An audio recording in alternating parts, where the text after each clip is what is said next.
ఢిల్లీలో 3 రోజుల పాటు లాల్ దర్వాజా బోనాలు జరగనున్నాయి. గత 10 ఏళ్ల నుంచి తెలంగాణ భవన్లో సింహవాహిని మహంకాళి అమ్మవారి బోనాలు ఘనంగా జరపడం ఆనవాయితీగా వస్తోంది. ఈ నెల 30 నుంచి జూలై 2వ తేదీ వరకు జరగనున్న ఈ ఉత్సవాలు తొలి రోజు తెలంగాణ భవన్లో ఫోటో ఎగ్జిబిషన్ ఏర్పాటు చేశారు.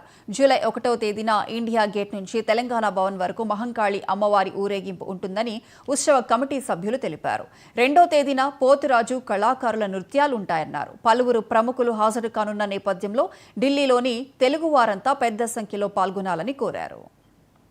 ఇండియా గేట్ నుంచి ప్రొసెషన్ ద్వారా ఈ ఉత్సవాలు ప్రారంభిస్తాం.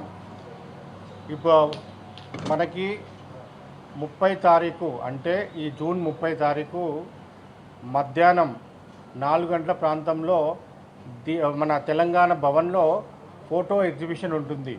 అంటే గతంలో లాల్ దర్వాజా దేవాలయం సంబంధించినటువంటి ఫోటోలు కానివ్వండి, ఢిల్లీలో జరిగిన 10 ఏళ్లకు సంబంధించినటువంటి ఫోటోలు కూడినటువంటి ఫోటో ఎగ్జిబిషన్ తెలంగాణ భవన్లో మనకు 30 తారీఖు సాయంత్రం 4 గంటలకు ఉంటుంది.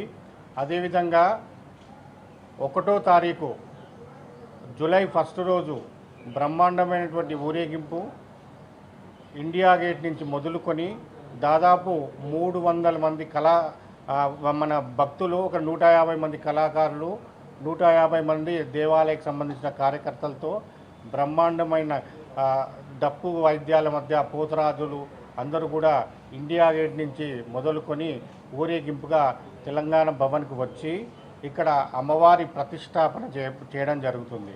అదేవిధంగా 2వ తారీఖు పోతర 11 గంటల ప్రాంతంలో ఈ మన తెలంగాణ భవన్ బ్యాక్ సైడ్ ఉన్నటువంటి దేవాలయం నుంచి పోతరాజు స్వాగతం, డప్పులు, ఒగ్గుడోలు, శివసత్తులు అన్నిటితోని కూడుకున్నటువంటి చిన్న బృందం అది కూడా ప్రొసెషన్ లాగా తీసుకొని వచ్చి మళ్ళీ